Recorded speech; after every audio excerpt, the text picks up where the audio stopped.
ನಮ್ಮ ಪ್ರೀತಿಯ ಎಲ್ಲ ವೀಕ್ಷಕರಿಗೂ ನಮಸ್ಕಾರಗಳು. ಇಂದಿರಾ ಮನೆ ಅಡುಗೆಗೆ ಸುಸ್ವಾಗತ. ಇಂದಿರಾ ಮನೆ ಅಡುಗೆಯಲ್ಲಿ ಇವತ್ತು ನಾನು ಆಲೂಗಡ್ಡೆ ಸಾಗುನು ಪೂರಿ ಮಾಡ್ತಾ ಇದ್ದೀನಿ. ಆಲೂಗಡ್ಡೆ ಸಾಗುನು ಪೂರಿ ಮಾಡೋದಕ್ಕೆ ಮೊದಲಿಗೆ ನಾವು ಪೂರಿಗೆ ಕಲಿಸ್ಕೊಳ್ಳೋಣ. ಒಂದು ಬಟ್ಲು ತಗೊಂಡು ಅದಕ್ಕೆ 4 ಕಪ್ 3 ಕಪ್ ಅಷ್ಟು ಗೋಧಿ ಹಿಟ್ಟು ಹಾಕ್ಕೊಂಡಿದ್ದೀನಿ. ಗೋಧಿ ಹಿಟ್ಟು ಒಂದು ಅರ್ಧ ಕೆ ಜಿ ಇದೆ. ಅರ್ಧ ಕೆ ಜಿ ಗೋಧಿ ಹಿಟ್ಟಿಗೆ ಒಂದು 1/4 ಕಪ್ ಅಷ್ಟು ಚಿರೋಟಿ ರವೆ ಹಾಕ್ಕೊಳ್ತಾ ಇದ್ದೀನಿ. ಚಿರೋಟಿ ರವೆ ಹಾಕ್ಕೊಂಡಿದ್ದಾದಮೇಲೆ ಹಸಿಟ್ಟಿಗೂ ರವೆಗೂ ಸೇರಿಸಿ ನಾನು ಉಪ್ಪು ಹಾಕ್ಕೊಳ್ತಾ ಇದ್ದೀನಿ. ಎಷ್ಟು ಬೇಕೋ ಅಷ್ಟು ಉಪ್ಪು ಹಾಕ್ಕೊಳ್ತಾ ಇದ್ದೀನಿ. ಉಪ್ಪು ಹಾಕ್ಕೊಂಡಿದ್ದಾದಮೇಲೆ ಸ್ವಲ್ಪ ಚೆನ್ನಾಗಿ ನಾವು ಮಿಕ್ಸ್ ಮಾಡ್ಕೊಳ್ಳೋಣ. ಉಪ್ಪು ಹಿಟ್ಟೆಲ್ಲ ಮಿಕ್ಸ್ ಆಗೋ ಥರ ಚೆನ್ನಾಗಿ ಮಿಕ್ಸ್ ಮಾಡ್ಕೊಂಬಿಡೋಣ. ಮಿಕ್ಸ್ ಮಾಡ್ಕೊಂಡಿದ್ದಾದಮೇಲೆ 1-2 ಸ್ಪೂನು ಎಣ್ಣೆ ಹಾಕ್ಕೊಳ್ತಾ ಇದ್ದೀನಿ. ಇದು ಕಾಯಿಸಿರೋ ಎಣ್ಣೆ ಅಲ್ಲ, ಹಸಿ ಎಣ್ಣೆನೇ ಹಾಕ್ಕೊಳ್ತಾ ಇದ್ದೀನಿ. ಹಾಕ್ಕೊಂಡು ಸ್ವಲ್ಪ ಎಣ್ಣೆ ಹಸಿಟ್ಟು ಉಪ್ಪೆಲ್ಲ ಚೆನ್ನಾಗಿ ಮಿಕ್ಸ್ ಆಗೋ ಥರ ನಾವು ಮಿಕ್ಸ್ ಮಾಡ್ಕೊಬಿಡೋಣ. ಮಿಕ್ಸ್ ಮಾಡಿಕೊಂಡು ಇವಾಗ ನಾವು ಪೂರಿ ಹಿಟ್ಟನ್ನು ಕಲಿಸ್ಕೊಳ್ಳೋಣ. ಸ್ವಲ್ಪನೇ ನೀರು ಹಾಕ್ಕೊಂಡು ಕಲಿಸ್ಕೊಳ್ಳೋಣ. ಒಟ್ಟಿಗೆ ನೀರು ಹಾಕ್ಕೊಂಡ್ರೆ ನಾವು ಹೆಚ್ಚು ಕಡಿಮೆ ಆದರೆ ಚೆನ್ನಾಗಿರೋದಿಲ್ಲ. ಅದಕ್ಕೋಸ್ಕರ ಸ್ವಲ್ಪನೇ ನೀರು ಹಾಕ್ಕೊಂಡು ಚಪಾತಿ ಹಿಟ್ಟಿಗಿಂತ ಸ್ವಲ್ಪ ಗಟ್ಟಿಯಾಗಿ ನಾವು ಕಲಿಸ್ಕೊಳ್ಳೋಣ. ನೋಡಿ, ಚೆನ್ನಾಗಿ ನಾದ್ಕೋಬೇಕಾಗುತ್ತೆ. ನಾವು ಚೆನ್ನಾಗಿ ಸ್ವಲ್ಪನೇ ನೀರು ಹಾಕ್ಕೊಳ್ಳೋಣ. ನಮಗೆ ಎಷ್ಟು ನೀರಾಗುತ್ತೆ ಅಂತೇಳಿ ನಾನು ಹೇಳ್ತೀನಿ. ಇವಾಗ ಒಂದು ಅರ್ಧ ಲೀಟ್ರ್ ನೀರು ತೊಗೊಂಡಿದ್ದೀನಿ ನಾನು. ಅರ್ಧ ಲೀಟ್ರ್ ನೀರಲ್ಲಿ ನಾನು ಇವಾಗ ಸ್ವಲ್ಪನೇ ನೀರು ಹಾಕ್ಕೊಳ್ತಾ ಇದ್ದೀನಿ. ನನಗೆ 1/4 ಭಾಗ ನೀರು ಹಿಡಿಸಿದೆ ಅಷ್ಟೇ. ಇದು ಸ್ವಲ್ಪನೇ ಹಾಕ್ಕೊಂಡು ನಾವು ಚೆನ್ನಾಗಿ ಕಲಿಸ್ಕೋಬೇಕಾಗುತ್ತೆ. ಸ್ವಲ್ಪ ಚೆನ್ನಾಗಿ ನಾದ್ಕೋಬೇಕಾಗುತ್ತೆ.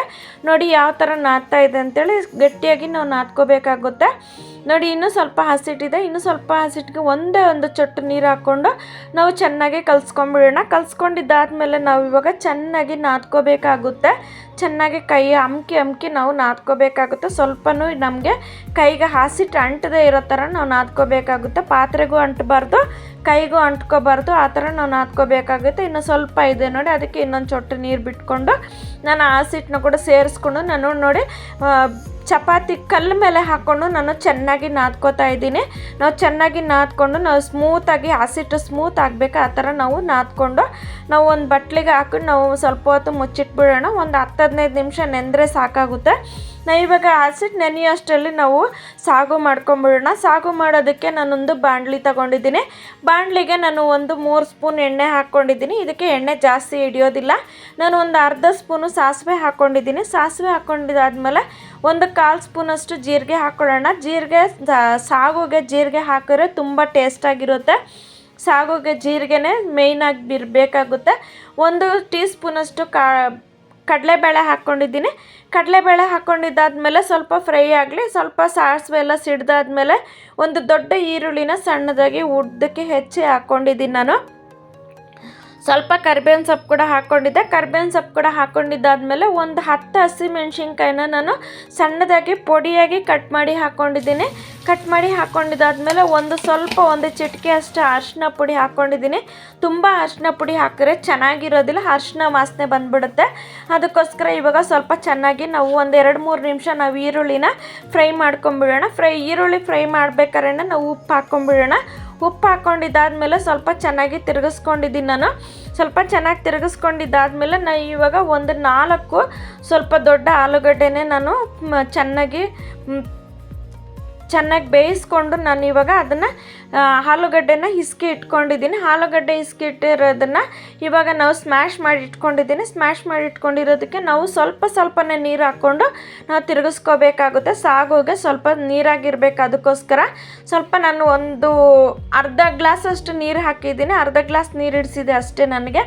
ಇದನ್ನು ಸ್ವಲ್ಪ ಚೆನ್ನಾಗಿ ನಾವು ತಿರುಗಿಸ್ಕೊಳ್ಳೋಣ. ಒಂದು ಕುದಿ ಬರೋವರೆಗೂ ನಾವು ಕುದಿಸ್ಕೊಳ್ಳೋಣ. ಯಾಕಂದರೆ ಆಲೂಗಡ್ಡೆನೂ ಕುದ್ದಿರುತ್ತೆ, ಈರುಳ್ಳಿನ ಚೆನ್ನಾಗಿ ಫ್ರೈ ಆಗಿರುತ್ತೆ. ಅದಕ್ಕೆ ನಾವು ಇಳಿಸ್ಬೇಕಾದ್ರೆ ಸ್ವಲ್ಪ ಕೊತ್ತಂಬರಿ ಸೊಪ್ಪು ಹಾಕಿ ನಾವು ಒಂದು ಕುದಿ ಬರೆಸಿ ನಾವು ಇಳಿಸ್ಕೊಬಿಡೋಣ. ಇವಾಗ ಪೂರಿ ಮಾಡ್ಕೊಂಬಿಡೋಣ. ಪೂರಿ ಮಾಡೋದಕ್ಕೆ ಒಂದು ಬಾಣಲಿ ತೊಗೊಂಡು ಅದಕ್ಕೆ ನಾವು ಒಂದು ಅರ್ಧ ಲೀಟ್ರ್ ಎಣ್ಣೆ ಹಾಕ್ಕೊಂಡಿದ್ದೀನಿ. ಎಣ್ಣೆ ಹಾಕ್ಕೊಂಡು ಎಣ್ಣೆ ಕಾಯ್ತಾ ಇರಲಿ. ನಾವೀಗ ಪೂರಿ ಲಟ್ಟಿಸ್ಕೊಳ್ಳೋಣ. ಇವಾಗ ನೋಡಿ, ನಾನು ಒಂದು ನಿಂಬೆಹಣ್ಣೆ ಗಾತ್ರದ ಹಸಿಟ್ಟನ್ನ ನಾನು ಸ್ವಲ್ಪನೇ ತಗೊಳ್ತಾ ಇದ್ದೀನಿ. ಸ್ವಲ್ಪನೇ ತಗೊಂಡು ನಾನು ಹಸಿಟ್ಟನ್ನ ಮುಚ್ಚಿಟ್ಟಿದ್ದೀನಿ. ಹಸಿಟ್ಟು ಒಣಗಬಾರ್ದು, ಅದಕ್ಕೋಸ್ಕರ ಇವಾಗ ಒಂದೊಂದೇ ಲಟ್ಟಿಸ್ಕೊಳ್ಳೋಣ. ನಾವು ಸ್ವಲ್ಪ ಪೂರಿಗೆ ನಾವು ಜಾಸ್ತಿ ಹಸಿಟ್ಟು ಹಾಕಿ ಲಟ್ಟಿಸ್ಕೋಬಾರ್ದು. ಸ್ವಲ್ಪನೇ ಹಸಿಟ್ಟು ಹಾಕ್ಕೋಬೇಕು. ಮೇಲೆ ತುಂಬ ಹಸಿಟ್ಟಿದ್ರೆ ಎಣ್ಣೆ ಎಲ್ಲ ತುಂಬ ಕಪ್ಪಾಗಿಬಿಡುತ್ತೆ. ಅದಕ್ಕೋಸ್ಕರ ನಾವು ಪೂರಿ ಮೇಲೆ ಜಾಸ್ತಿ ಹಸಿಟ್ಟು ಇಲ್ಲದೆ ಇರೋ ಥರ ನಾವು ಲಟ್ಟಿಸ್ಕೋಬೇಕಾಗುತ್ತೆ. ಅದಕ್ಕೇನೆ ಗಟ್ಟಿಯಾಗಿ ನಾವು ಹಸಿಟ್ಟನ್ನ ಕಲಿಸ್ಕೋಬೇಕಾಗುತ್ತೆ. ನೋಡಿ, ಪೂರಿ ಒಂದೊಂದೇ ಲಟ್ಟಿಸ್ಕೊಳ್ತಾ ಇದೆ. ನಾನು ಒಂದು 5 ಪೂರಿ ಲಟ್ಟಿಸ್ಕೊಂಡು ಮತ್ತೆ ನಾನು ಆಮೇಲೆ ಲಟ್ಟಿಸ್ಕೊಳ್ತೀನಿ. ಆ ಪೂರಿಗೆ 5 ಪೂರಿ ಆದಮೇಲೆ ನಮಗೆ ಎಣ್ಣೆ ಸ್ವಲ್ಪ ತಣ್ಣಗೆ ಆಗಿಬಿಡುತ್ತೆ.